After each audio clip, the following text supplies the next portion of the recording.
नमस्कार दोस्तों, आप देख रहे हैं यूपी ग्रामीण न्यूज। आज की सबसे खास न्यूज की ये विशेषता है कि लखनऊ पार्टी मुख्यालय पर आयोजित प्रेस कॉन्फ्रेंस में प्रदेश के मुख्यमंत्री योगी आदित्यनाथ ने जहां कांग्रेस सरकार और इंडिया गठबंधन को जम के भर्त्सना की, वहीं अपनी पार्टी भारतीय जनता पार्टी की जमकर तारीफ की और उसके द्वारा की गए कार्यों की उपलब्धियों को बखूबी गिनाया। आइए सुनते हैं योगी जी ने इस प्रेस कॉन्फ्रेंस में क्या कहा है। करता हूं। हम सब जान रहे हैं, जैसे प्रदेश अध्यक्ष जी ने भी बताया है, कि लोकतंत्र के महापर्व का शंखनाद पहले ही हो चुका है। 7 चरणों में पूरे देश के अंदर लोकसभा की 543 सीटों के लिए चुनाव संपन्न होना है। 19 अप्रैल को पहले चरण के 21 राज्यों के 102 लोकसभा सीटों पर चुनाव संपन्न हो चुके हैं और जो रुझान पूरे देश से मिल रहे हैं, वह रुझान इस बात की ओर पूरे देश के ध्यान को आकर्षित करता है कि आम जनता के मन में एक ही भाव है, वह उत्तर हो, दक्षिण हो, पूरब हो, पश्चिम हो, कि फिर एक बार मोदी सरकार। प्रधानमंत्री मोदी जी ने 10 वर्ष में देश के अंदर जिसकी तस्वीर को बदली है, आम जन की तकदीर को बदलने के लिए तो एक सकारात्मक पहल किए हैं, उसके प्रति जनता का सकारात्मक रुख भारतीय जनता पार्टी के पक्ष में बिना भेदभाव के समाज के हर तबके का पूरा समर्थन और आशीर्वाद भारतीय जनता पार्टी को प्राप्त हो रहा है।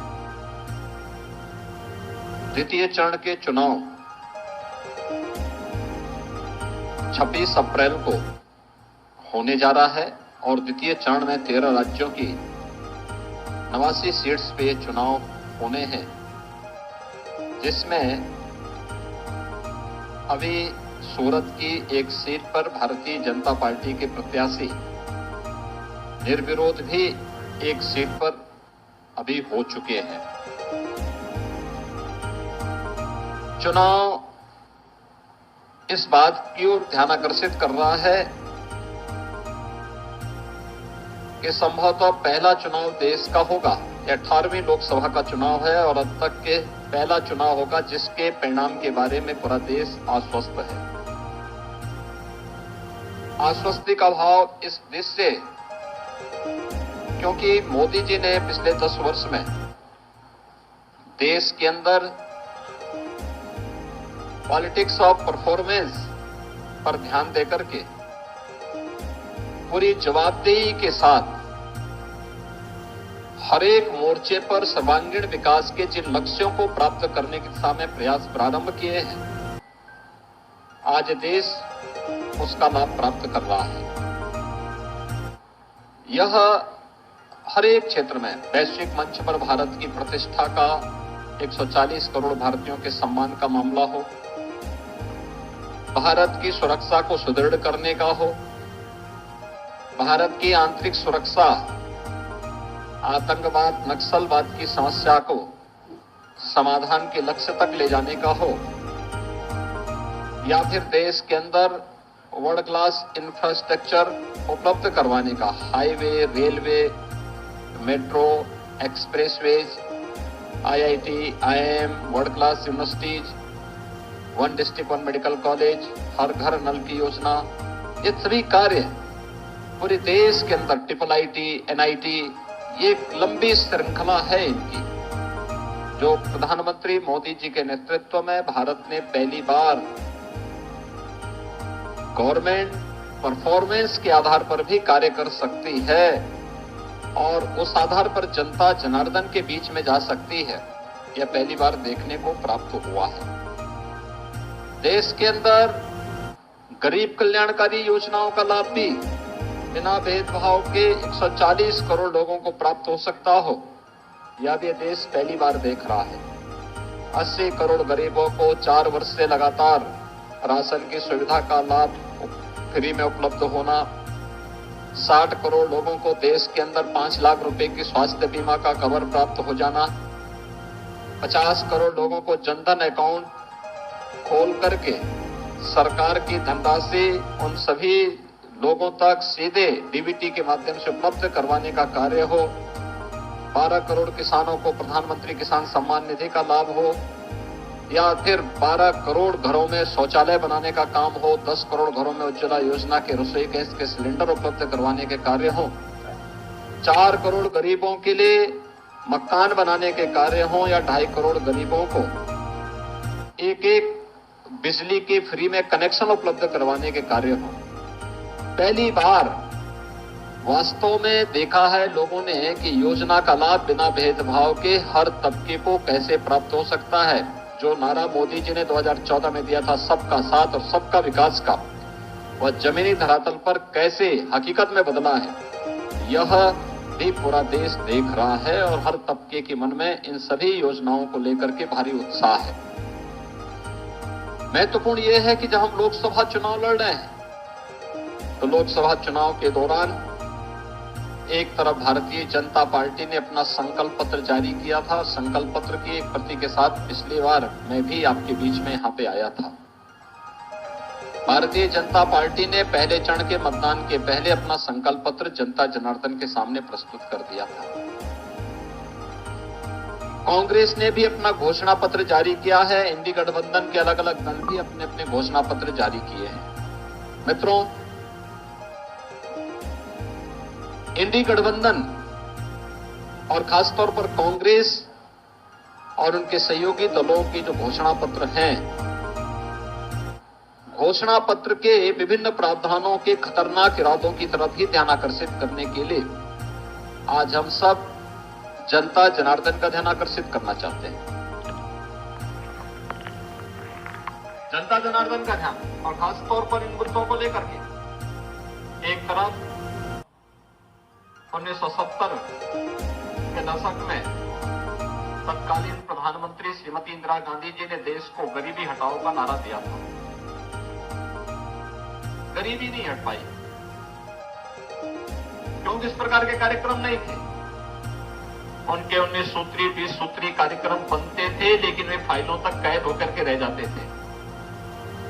शासन स्तर पर अगर किसी गरीब के लिए योजना का लाभ भी देने की बात होती थी तो कमीशन खोरी की भेड़ चढ़ जाती थी। योजना का लाभ चेहरा देख करके देने की जो प्रवृत्ति कांग्रेस ने उस समय प्रदान की थी, कमोवेश वही स्थिति हम लोगों को यूपीए सरकार के सामने और विभत्स रूप में देखने को मिला। आज का जो कांग्रेस इंडी गठबंधन से जुड़े हुए सहयोगी दलों के जो घोषणा पत्र जारी हुए हैं,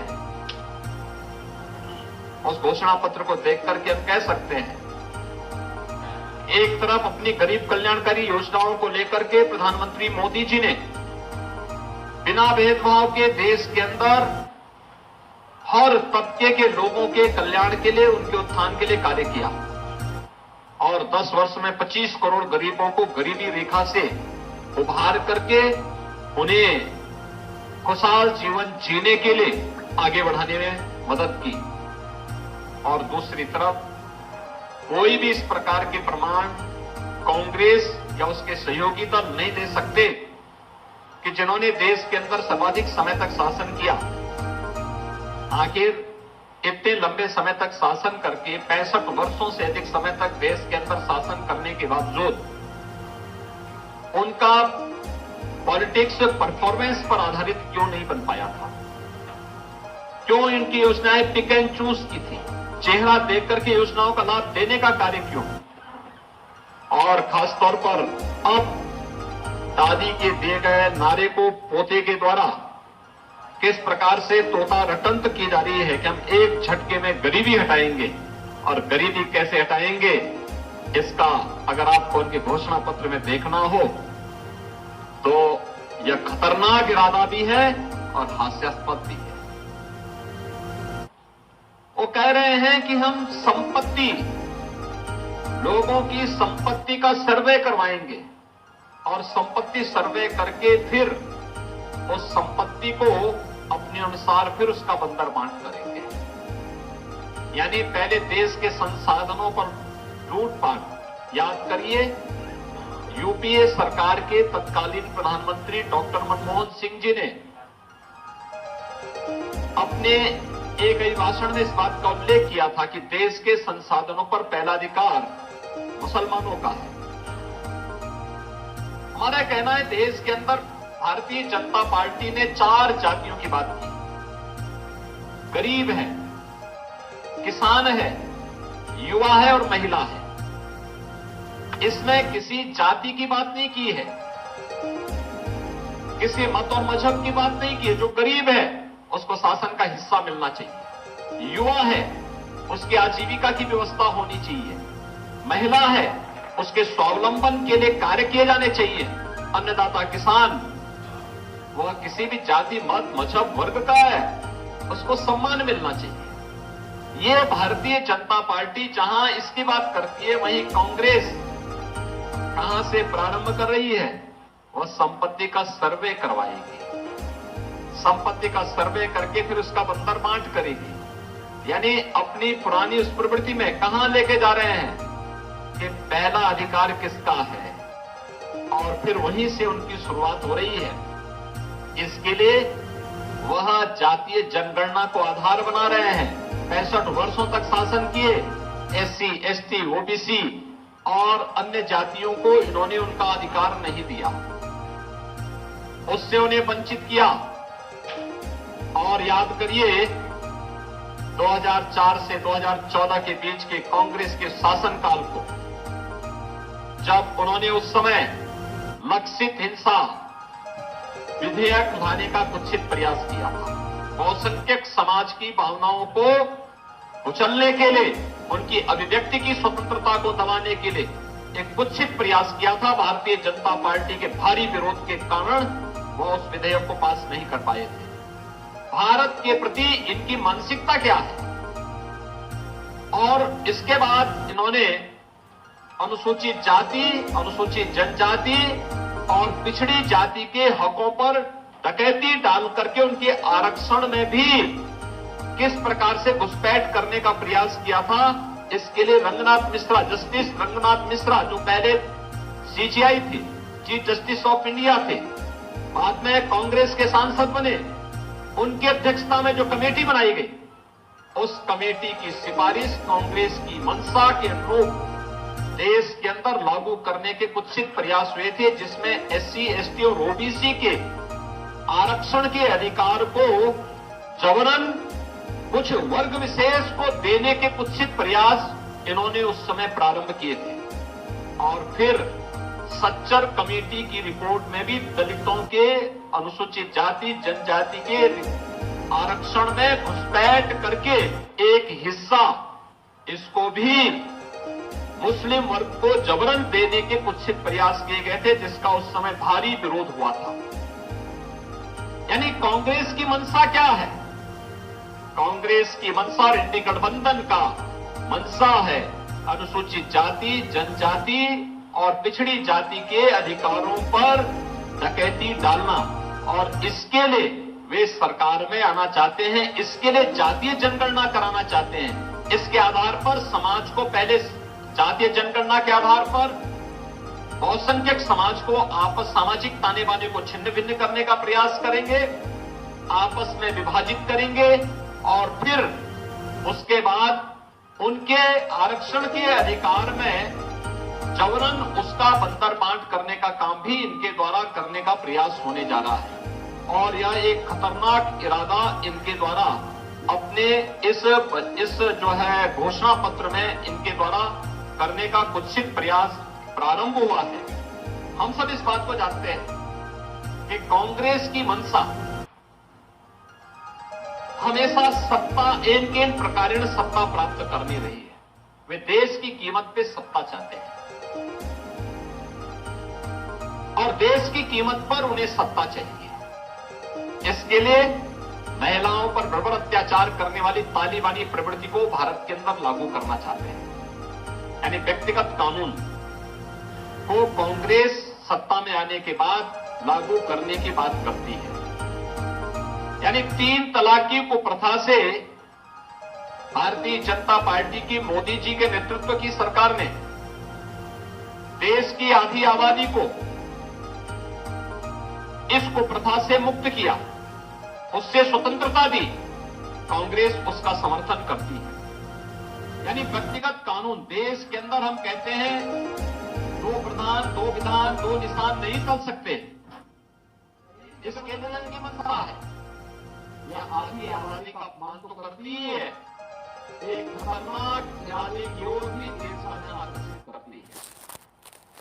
ये जो 2-3 कुछ ये जो महत्वपूर्ण जो देश के सुरक्षा से जुड़े हुए, देश की संप्रभुता से जुड़े हुए, आधी आबादी की गरिमा से जुड़े हुए महत्वपूर्ण मुद्दे हैं, उनमें कांग्रेस की मंशा स्पष्ट उजागर होती है कि उनका इरादा देश के प्रति अच्छा नहीं है।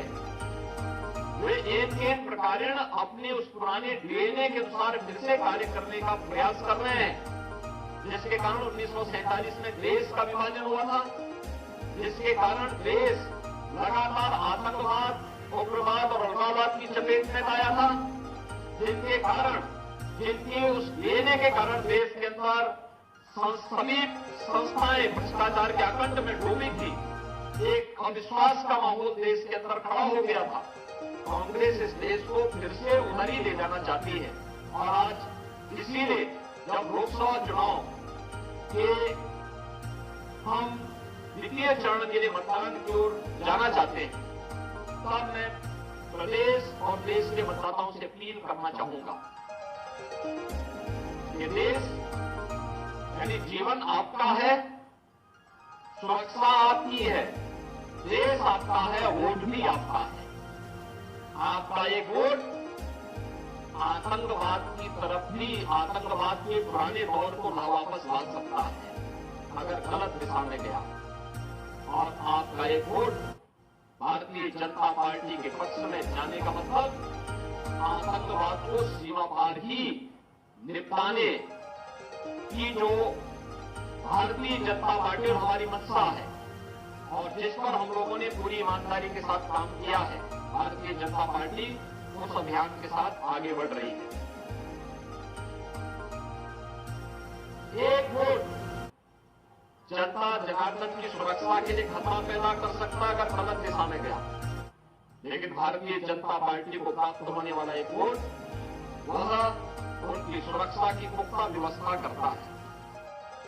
भारतीय जनता पार्टी को बढ़ने वाला एक वोट हर व्यक्ति के सुरक्षा, सुशासन और संप्रभुता को ध्यान में रख करके भारत को एक विकसित भारत के रूप में स्थापित करने की मंशा के साथ आत्मनिर्भर भारत और विकसित भारत के रूप में स्थापित करने की संकल्पना को आगे बढ़ाता है। और आज इसीलिए हम लोग देश और प्रदेश के मतदाताओं से यही अपील करेंगे कि वे कांग्रेस और उनके सहयोगी दलों की विभत्स मंशा को, कुत्सित मंशा को कतई सफल न होने दें, क्योंकि यह न केवल अनुसूचित जाति, जनजाति, पिछड़ी जाति के हकों पर डकैती डालने का कुत्सित प्रयास है, बल्कि आधी आबादी को तालिबानी शिकंजे में धकेलने की भी कुत्सित मंशा के साथ ये लोग कार्य करके देश के अंदर तालिबानी विध्वंस को आमंत्रित करने, आतंकवाद को अपने राजनीतिक स्वार्थ के लिए देश के अंदर हावी करने और देश के संसाधनों पर जो डॉक्टर मनमोहन सिंह जी के वक्तव्य रहा है, उस वक्तव्य के अनुरूप देश के अंदर देश के संसाधनों पर एक वर्ग विशेष को हावी करने की कुत्सित मंशा के साथ कांग्रेस कार्य करना चाहती है, जिसको हर मतदाता को जिसके प्रति सतर्क और सावधान रह करके किसी भी प्रकार के उस दुष्ट प्रवृत्ति को नहीं पनपने देना चाहिए, जो समाज में वैमनस्यता पैदा करे, राष्ट्रीय एकता और अखंडता को चुनौती देने वाला बनता हो, भारत की आत्मनिर्भर भारत और विकसित भारत की संकल्पना में बैरियर का कार्य करता हो। हमें उस प्रकार की किसी भी प्रवृत्ति को आगे नहीं बढ़ने देना चाहिए और इसके लिए मतदाताओं ने डॉक्टर 2014, 2017, 2019 और 2022 में प्रधानमंत्री मोदी जी के कार्यों को लेकर, उनके पॉलिटिक्स और परफॉर्मेंस को लेकर अब तक जो अपना आशीर्वाद दिया है, यही आशीर्वाद जनता जनार्दन का मोदी जी के प्रति और भारतीय जनता पार्टी के प्रत्याशियों के प्रति बना रहेगा।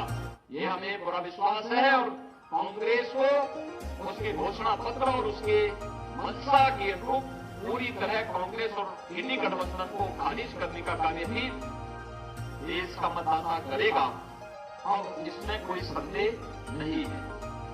धन्यवाद।